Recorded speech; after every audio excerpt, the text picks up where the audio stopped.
फायदा जो मिलने वाला है, क्योंकि राजस्थान एक मंच पर है। हमारे देश के लोकप्रिय प्रधानमंत्री माननीय नरेंद्र मोदी जी ने का संकल्प है और सपना भी है कि पूरा देश विकसित देश बने, आत्मनिर्भर देश बने, पुनः विश्व गुरु बने और विश्व की महाशक्ति बने। तो इसी दिशा में प्रधानमंत्री जी के संकल्प को पूरा करने की दिशा में हमारे राजस्थान के लोकप्रिय मुख्यमंत्री माननीय भजनलाल जी शर्मा जी ने भी राजस्थान में जो ये इन्वेस्टर मीट रखी है, राइजिंग राजस्थान का कार्यक्रम रखा है। पहले माननीय भजनलाल जी कई देशों की यात्रा करके आए, कई वहाँ जो प्रवासी बंधु है, वहाँ के जो उद्यमी हैं, उनको यहाँ राजस्थान में आमंत्रित करके आए और हर जिलों पर जैसे इन्वेस्टर मीट रखी, वहाँ पर भी कई लोगों ने, उद्योगपतियों ने सरकार के साथ में एमओयू किया है। और आज जो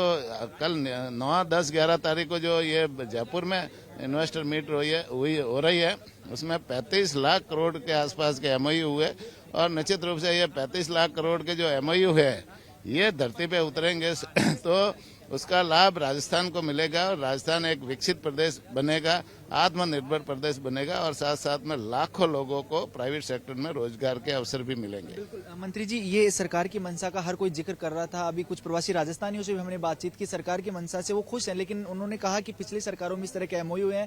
ब्यूरोक्रेसी की गंभीरता के अभाव में ये एग्जीक्यूट नहीं हो पाते हैं। किस तरह से आप अपने जो कार्यकाल में इनको पूरा ये बंदोबस्त करेंगे कि ये धरातल पर उतरे चीजें, ताकि जिनके उद्देश्य से किया जा रहा है उनको ये प्राप्त हो सके? निश्चित रूप से उनके उद्यमियों की जो है मन में जो शंका है वो एक वाजिब भी है, क्यों पहले वाली सरकारों ने जो भी राइजिंग राजस्थान के कार्यक्रम रखे, इस तरह के इन्वेस्टर मीट रखी, तो वह सरकार के जो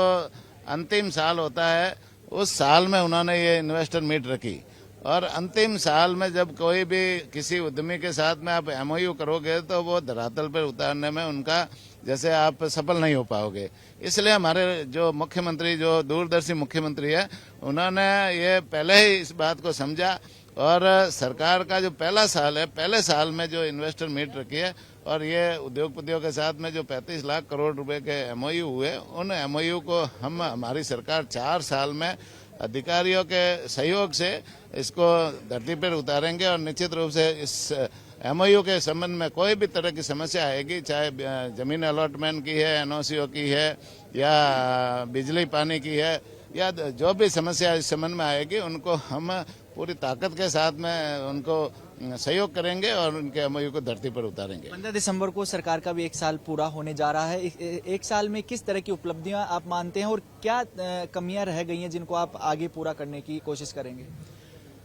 1 साल का हमारा जो कार्यकाल माननीय मुख्यमंत्री जी भजनलाल जी के नेतृत्व में सरकार जो काम कर रही है और